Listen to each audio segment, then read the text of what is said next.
Well, shall we come before the Lord in prayer? Our Father and our God, we approach Thee, Thou who art the Almighty and glorious, eternal, everlasting God.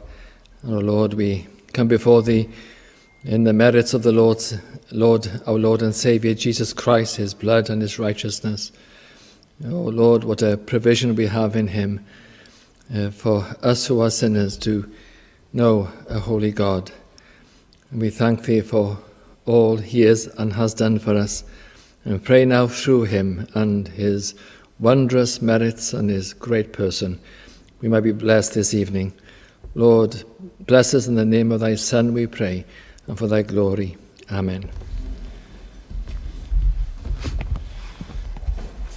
We'll sing hymn number 263, 263. Through all the changing scenes of life, in trouble and in joy, the praises of my God shall still my heart and tongue employ. 263. Shall we stand?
Well, as last week, let's once again turn to Matthew 15 and the passage of the woman of Canaan, and verse 21 through to verse 28. Matthew 15, verse 21 to verse 28. Then Jesus went thence and departed into the coast of Tyre and Sidon. And behold, a woman of Canaan came out of the same coasts, and cried unto him, saying, Have mercy on me, O Lord, thou Son of David. My daughter is grievously vexed with a devil. But he answered her not a word. And his disciples came and besought him, saying, Send her away, for she crieth after us.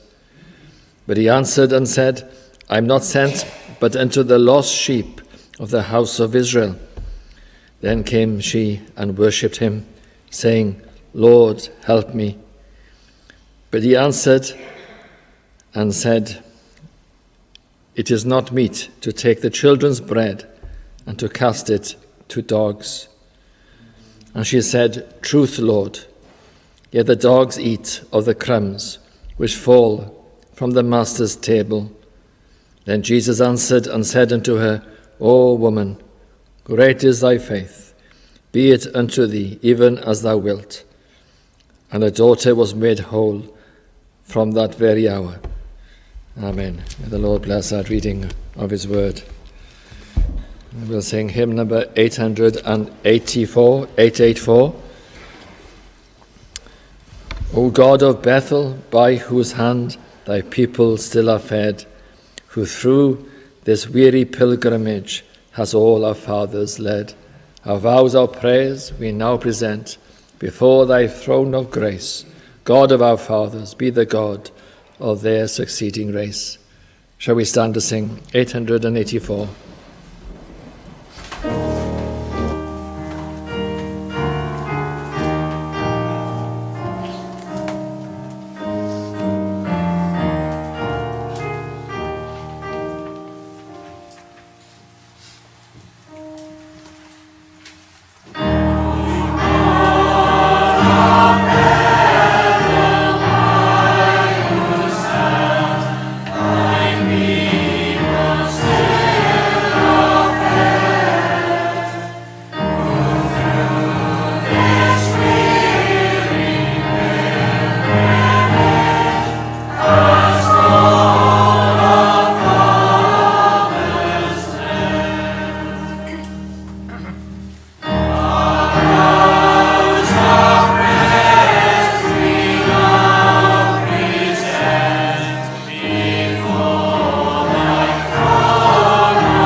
Welcome to the evening service. The meetings for the week ahead are detailed on a sheet like this that you can collect a copy of in the foyer by the front door of the church. But I'd like to point out a few things, in particular with the school holidays coming to an end. There are some meetings delayed, but also some restarting, and so the Tuesday Fellowship doesn't restart until the following week. That's the 6th of September. But Open Door and Youth Fellowship next Saturday restart. And then on Wednesday, there is the Toddlers Reunion and Holiday Bible Club, and that's at 10 a.m. Now we still need some help. We've got about 7 piles of these leaflets for distribution, so if you can help with that, please take a pile on your way out. And also on the day of on Wednesday, if you notice, the timings mean that it's supposed to finish at 12:30, and then that's followed at 2 p.m. by the funeral of Neil Johnson. So we would be grateful of help with the turnaround between 12:30 and 2 p.m. if you could speak to Ali Johnson about that, if you're able to help. Now the communion service follows the morning service next Lord's Day, and now we'll remain seated to sing a hymn while the stewards wait upon us for the free will offering. And that hymn is 641. Here I stand in sin by nature.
Shall we pray? Our Father and our God, we continue in our worship of Thee. We turn to Thee now in prayer, having read the word and sung Thy praise. And we ask now, O Lord, Thou would draw near us as we continue to sing Thy praise and open the word. Thou would help us, O Lord, to give expression to the truths and help us to understand them not only in our minds but in our very souls. We pray the Spirit might be at work through the simple gospel expressions, might make them deep and profound to the saving of the soul. We do pray, O Lord, for the saving of the souls of men and women this very day, not only in this place but in other churches who are worshipping about this time, and those who faithfully preach Christ from week to week. Lord, we pray that it might be a prosperous Lord's Day for them and for us, and not only to the blessing of the Lord's people, but to the saving of those who have no Saviour. They might believe in Him, they might repent of their sin, come to that place, O Lord, they need to come to. They might confess their vileness and call upon God for mercy and look to Christ in belief that He is the one who came into this world to become the Lamb of God, which taketh away the sin of the world, and to trust in Him, in what He has done and who He is, and to commit their souls to them, and particularly, O Lord, for Him to take their sins away from the sight of God, and to die and suffer the punishment of sin in their place. O Lord, these great transactions are through that looking to Christ and genuine, truly looking to him, believing in him.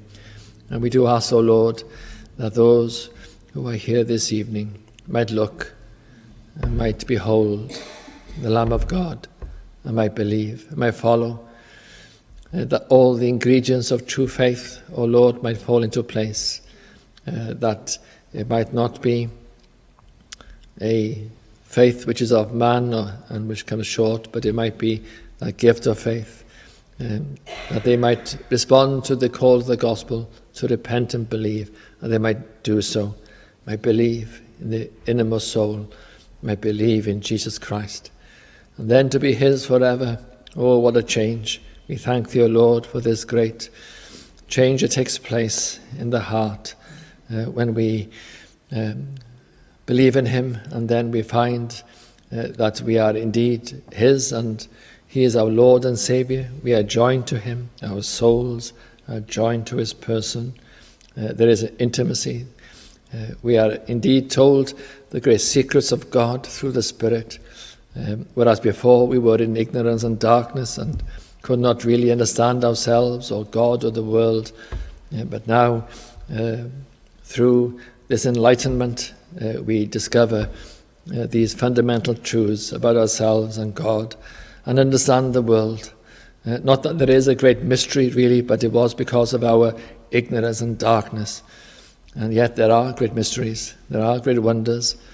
When we think of the glories of heaven, the truths regarding our glorious God, that the Spirit will testify to us, and as we read the word, as we pray and bow our head, oh, what blessed moments those can be when, O Lord, thou dost draw near. We pray even now, as not only in our own times of devotion, but now particularly in that special way, that particular blessing promise when 2 or 3 are gathered together. Lord, that thou would now make this an anointed period. Thou would anoint the whole service here and bless it, and it might just be something which is not of this world, something which is from thee and from thy hand. And thou, O Lord, will be pleased to do a work, and there might be a great movement and liberty, great power, O Lord. We would pray, O Lord, do not hold back thy hand, but rather stretch forth thy almighty hand and work, and bring thy hand upon those who are here this evening. Put thy finger upon this soul and that soul. Lord, touch us, we pray. And for those who are the Lord's, touch us too, that we, O Lord, might be consecrated and sanctified.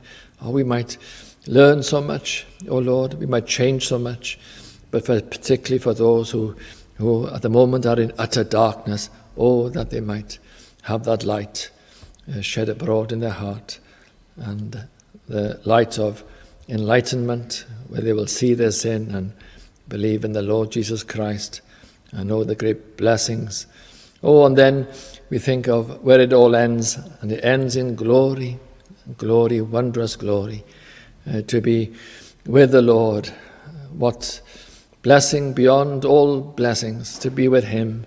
We cannot fully comprehend or capture in our minds what a blessing it is, but surely it is just the highest blessing of all, our hearts being taken up in wondrous joy and unspeakable joy and glory. And as that expression we find of joy unspeakable and full of glory, although it refers to the experience of the Christian in this world, yet it is a picture of the blessing in heaven, that we can have a touch of that blessing in heaven. But what must that blessing in heaven be like? Joy unspeakable and full of glory. That is because, O Lord, thou art full of joy and full of glory. And we pray we might be united to thee, O Lord, and we might know that unity now, that union, and it might be a foretaste of that everlasting union when we shall be forever with the Lord. So, Lord, hear our prayers. Bless us in our infirmities and our ailments, the many things that cast us down, and the devil is there to trouble and to vex us. Lord, we pray we might resist the devil, and we might lean upon our God and our Saviour. We might look to Thee in great faith, and whatever the hindrances, whatever the things which might put us off, Lord, we might keep our eye fixed on Thee, and we might continue in the strength of the Lord, wearing the armour, that whole armour of God, and we might know something of that victory and triumph of the gospel in our heart. Lord, we pray, let our hearts be strengthened in the inner man, and we might know Christ dwelling in our hearts through faith. Hear our prayers now as we continue with Thee, O Lord. O Lord, we pray, do not pass us by, and we would say we will not let Thee go. Lord, bless us this evening in the mercies and the grace of God through Jesus Christ. Amen.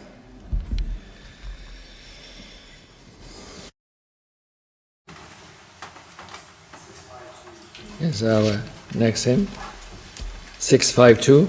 Jesus, Thy far extended fame, my drooping soul exults to hear. Thy name, Thy all-restoring name, is music in a sinner's ear. 652. Shall we stand to sing?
Well, let us, for one more time, turn to this passage in Matthew 15, and this account of the woman of Canaan. but for this occasion to consider a comparison between ourselves and this woman, and ask the question, do you or do I seek the Lord like this woman? Now granted that our seeking sometimes can be very poor, and yet the Lord has grace upon us, but nevertheless, there is something about true seeking that will resemble this woman. And I would like to track your progress and match it against this woman of Canaan. And many of the things I'll touch upon will be the same as last week, but with a few different emphases and points. But let's go over the sequence of events once again, just to bring the account to mind. And there we see our Saviour coming into the coast of Tyre and Sidon to seek out this woman. I would suggest the providence of God, that Christ came in the purposes of God into this area for this woman. And then this woman comes out to the coast of Tyre and Sidon and seeks Christ. So we have this two direction, Christ going into this region and this woman coming out of this region to find Christ. It's almost like a picture of that preacher or missionary going to an area and then others coming to speak to the preacher or missionaries. All these things are in God's hands. But then we see what she says. In a very touching manner, she says, "Have mercy on me, O Lord, thou son of David. My daughter is grievously vexed with the devil." And our Saviour doesn't say a word. Now, this was the first of 3 rejections of this woman. Many things were in a way, obstacles in a way, you could say. And Christ rejects and refuses her. And then the disciples join in and maybe misreading the Saviour's true heart, and they ask the Saviour to send her away. And if you think of this woman, she must have felt that all were against her. Our Saviour didn't speak to her, and these disciples wanted her to be sent away. And then our Saviour then speaks with this woman in mind these words, "I am not sent but into the lost sheep of the house of Israel." Of course, this woman was a woman of Canaan, not Israel. And this was the second of 3 rejections. And if you include the disciples, the third of 4 rejections. But her response is quite wonderful. She draws near and worships him and says, "Lord, help me." Now, I would just, as an aside, recommend that prayer to you. If you are seeking the Lord and want the Lord to save you, you won't go far wrong with that prayer. Lord, help me. Lord, help me. But our Saviour responds with even more plainness and even severity, and he says, "It is not meet to take the children's bread and cast it to dogs." The Gentiles would be as dogs to the Jew, and our Saviour was making reference to this.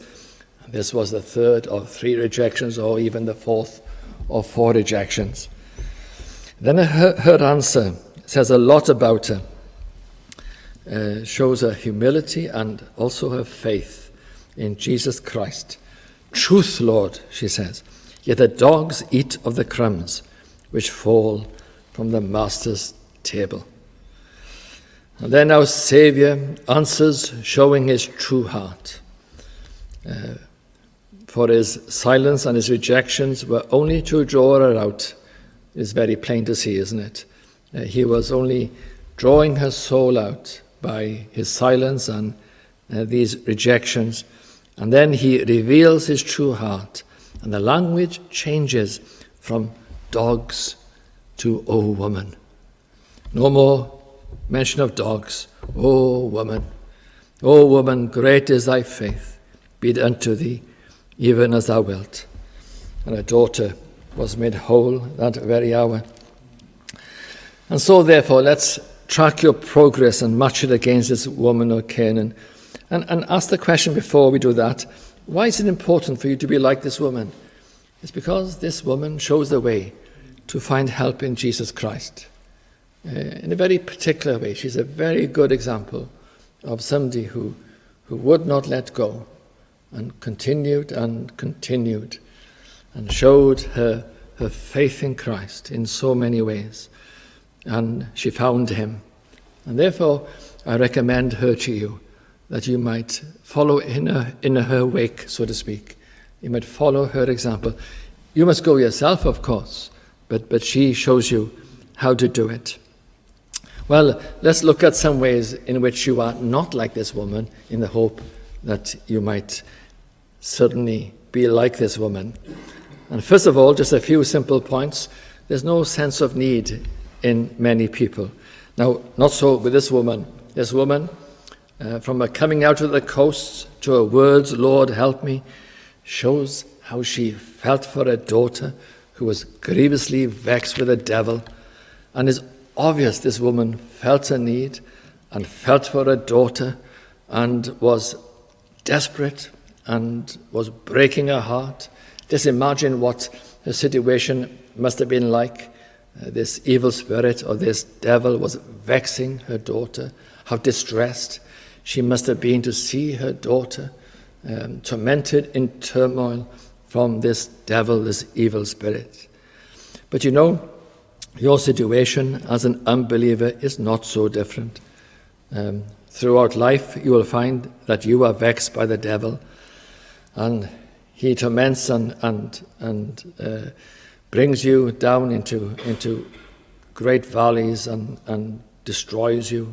And that's what the devil would do. That's what evil spirits do. They have a destroying spirit. They are malignant and malicious. And so the devil, his intention is to destroy you morally, destroy you in every way whatsoever, your body even, but also your very soul in particular.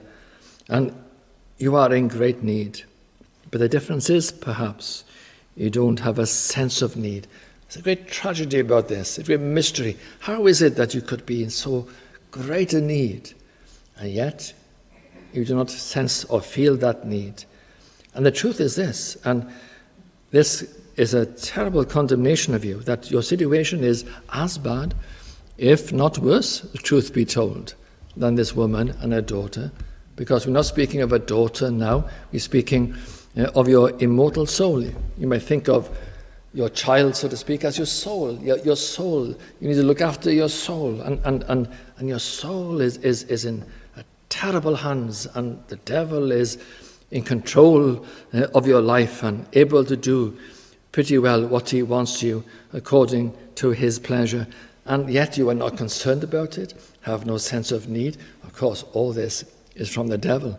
That's exactly where he wants you, to be in desperate situation but not realize it. But the truth is this: you are very sadly not like this woman. This woman sensed the need. And it's very, very sad to think that this is a terrible condemnation of you, that you are in a worse state, but you're not like this woman. Maybe you think, oh, I'm seeking God, but really there's no sense of need, and therefore you are not like her. And that's not a good start, is it? Well, maybe there's a little sense of need. With some, it's not so much a no sense of need, but a little sense of need. And that's maybe why you are here tonight. You're a little concerned. And this sense of need comes and goes. At times you are bothered, really bothered, but then it passes. Or maybe you are of the kind who is always a little bothered all the time, but simply not concerned enough. And therefore, not like this woman. Even though you are bothered and you are concerned, you're not like this woman. You're not greatly bothered. You're not greatly in turmoil. We can prove this by a few more points. What about this woman coming out to the coast? And are you like this woman coming out to the coast, seeking Christ? Or are you like those who stay at home? And with many, of course, who are not concerned at all or not concerned enough, they will not come and hear the gospel, and they will simply stay at home. And there they are, feet up, watching television, reading a book, or maybe going on a trip and to various places, and back they come to their house and they relax and no thought of the Lord. Now, of course, there was a day in our country when there used to be a much greater tradition of coming to church. But in some and in many cases, it was only tradition. And really, their hearts were at home. What's happened today, of course, there is no tradition. And so they are exactly where their hearts want to be. They not have a sense of tradition or sense of respectability anymore. They just stay at home.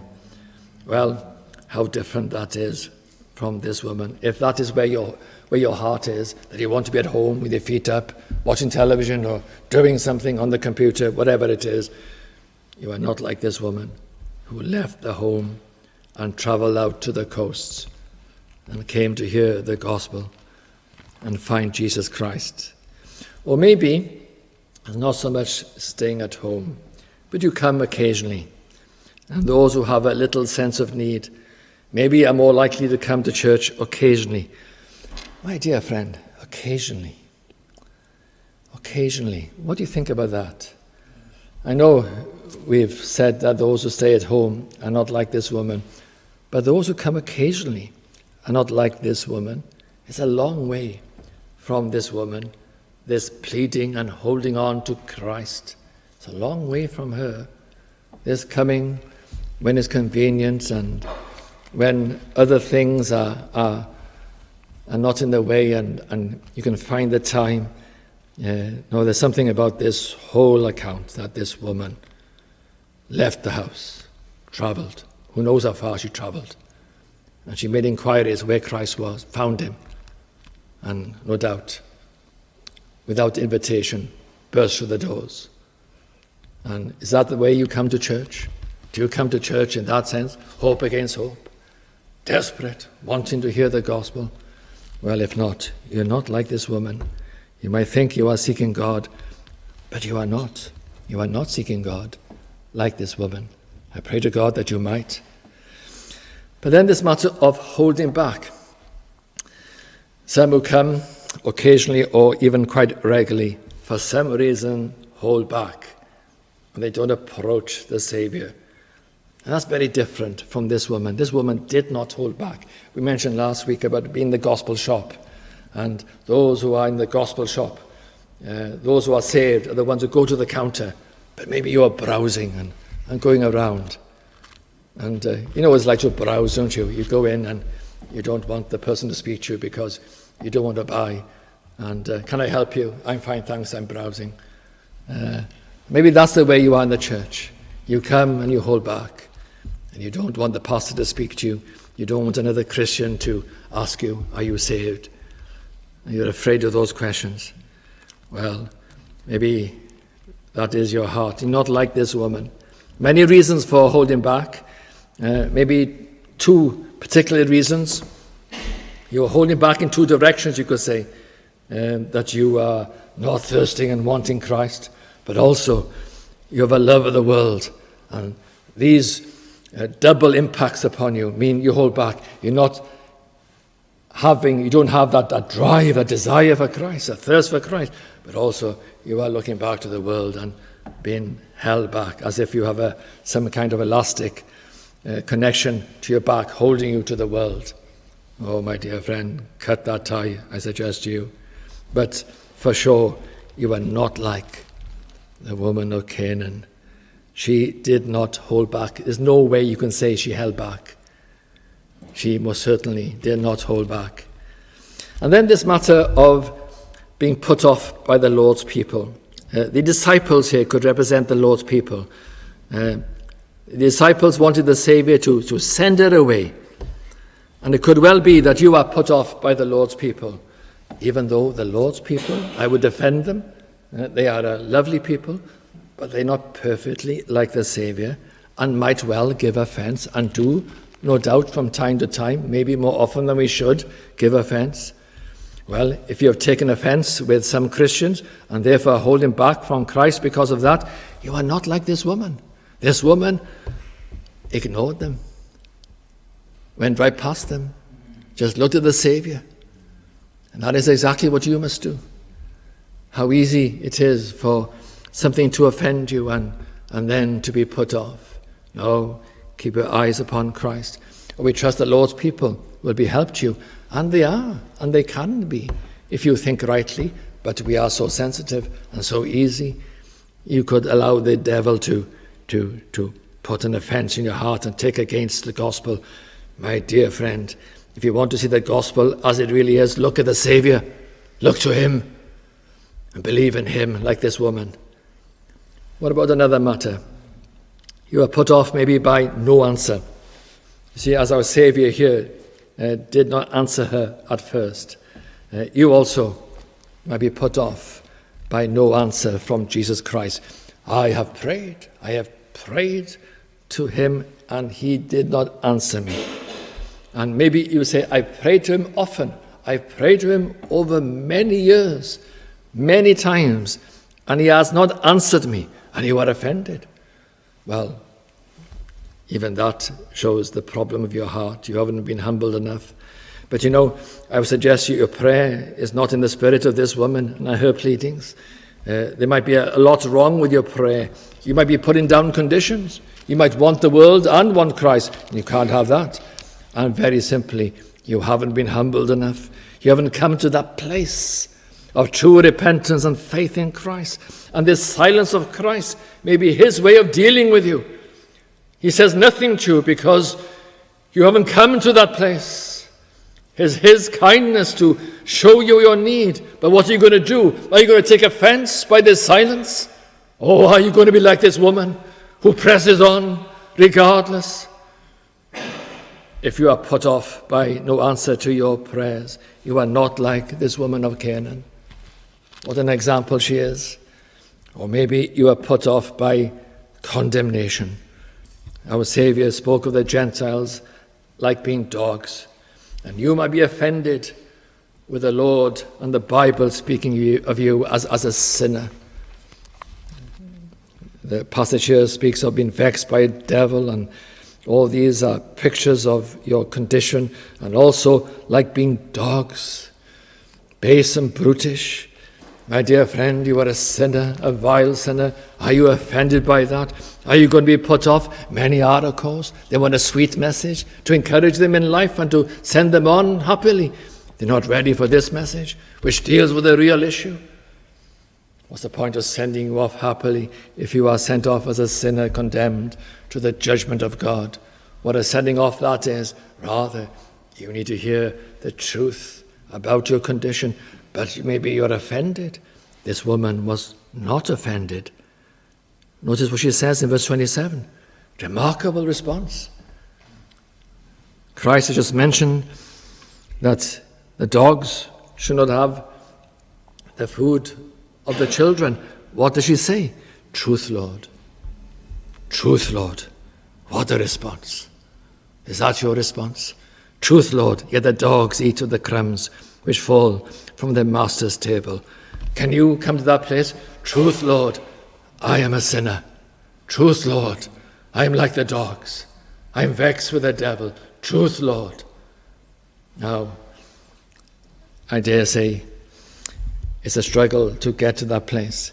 Sometimes you can understand it in your mind, but you haven't experienced it in your soul.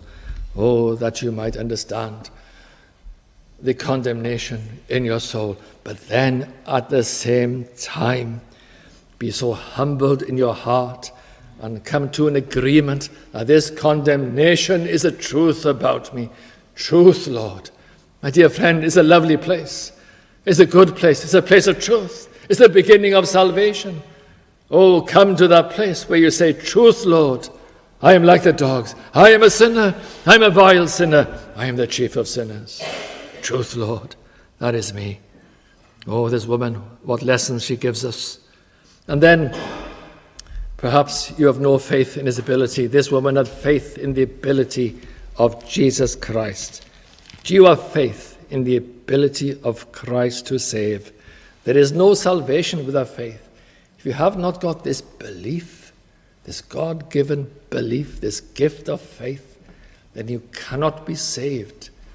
Yes, you must feel your sin, but you must believe in him. It is a an essential ingredient of true Christianity and true experience of salvation. How can you believe without belief? How can you be saved without faith? You must have faith. So let me ask you the question. Do you believe, in the language of John chapter 1, that Christ is the Word, that he is God, in other words, that Christ is God, but also that Christ is the Word made flesh? He is God and man. He came to this world to be a Savior. Do you see the picture? Out of heaven, out of the Trinity and the Godhead, the Father sent the Son into this world in his grace and his mercy to be a Savior of men. Do you believe that he is the Savior and the only Savior? You don't look at other religions and other theories and philosophies. When the Father sent the Son, my dear friend, he sent his Son. Are you going to replace the salvation of God the Father with some other version or some other Savior? No, rather, this is the only way. And this is, more importantly, the salvation of God, that the Son of God came into this world. Oh, the wonder and the picture of it, the glory of it. Let your soul capture this now, this evening, that God the Father has sent the Son into this world. He was made flesh. Why was he made flesh? So that he could die for sinners. That's why. We needed a Savior. We needed somebody to represent us, to take sins from us, and he, as this God and man, can represent us. Man must be punished. Christ became a man to be punished. And there on the cross he dies, satisfying God that man has been punished, and all who believe in him shall be saved. Do you believe that? Do you believe that Christ saves through his death and through his blood? There on the cross, he deals with our problem. What is your problem? It is your sin. God is holy, you are sinful. Christ deals with it and removes it by taking this death upon himself and suffering the full punishment of sin for those who believe in him. This is the gospel. This is the gospel which God has appointed to save us. Oh, if you do not believe in his ability to save, you are not like this woman of Canaan. Oh, that you might be like her. She believed in his ability. Her very language and demeanor showed she believed. And then, linked with that, maybe you have no faith in his mercy. This woman believed that Christ was merciful. Even through all the rejections and the silence, she knew he was mercy. It's quite remarkable. Nothing would put her off.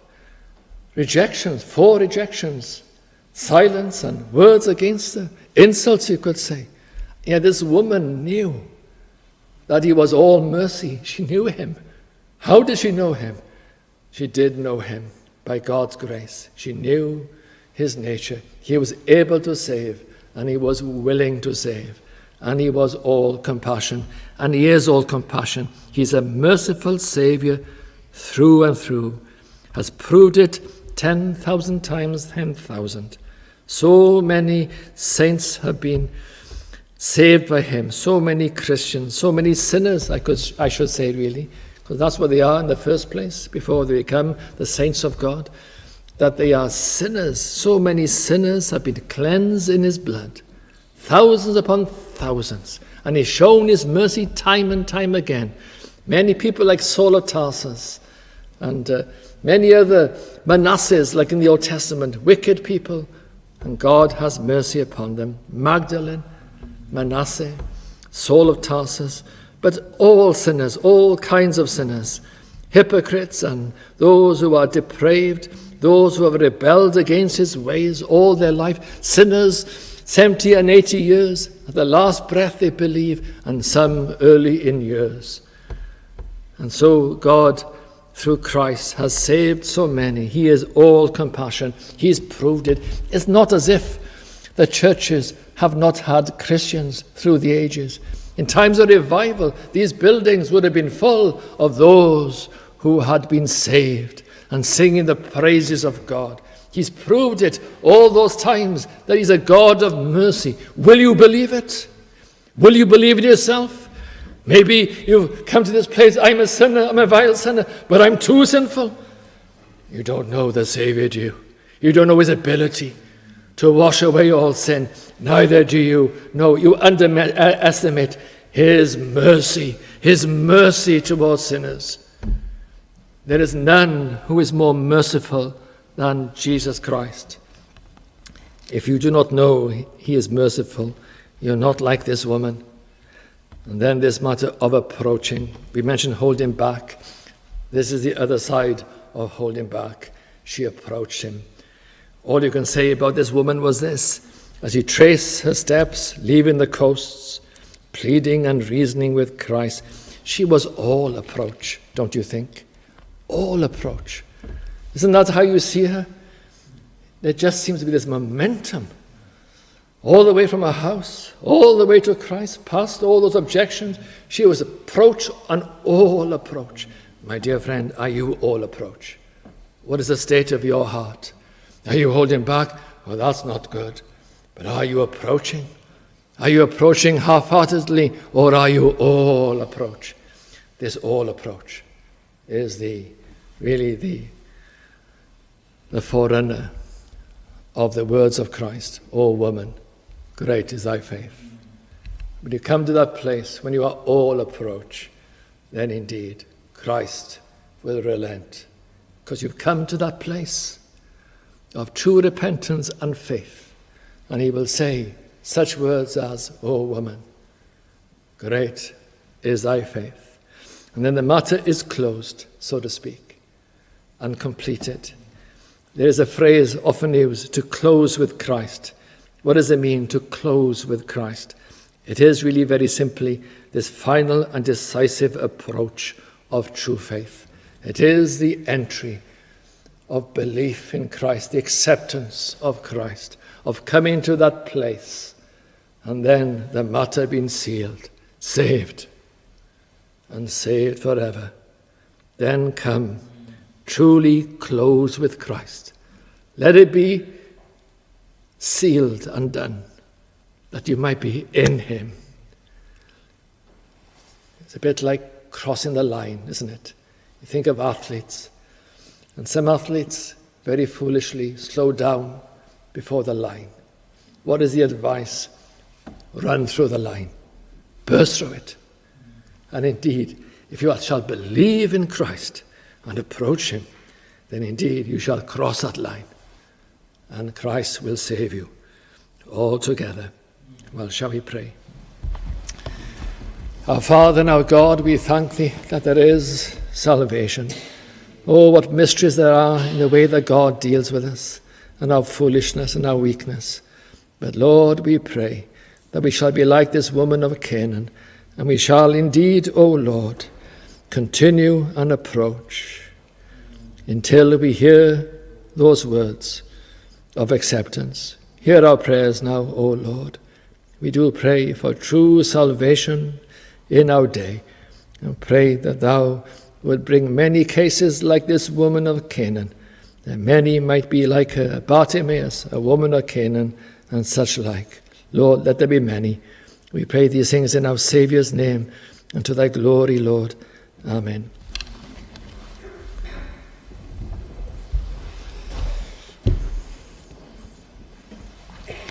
Well, shall we sing to close hymn 649, Jesus, lover of my soul, let me to thy bosom fly. Shall we stand to sing? Amen.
The grace of the Lord Jesus Christ, and the love of God, and the communion of the Holy Ghost be with you all.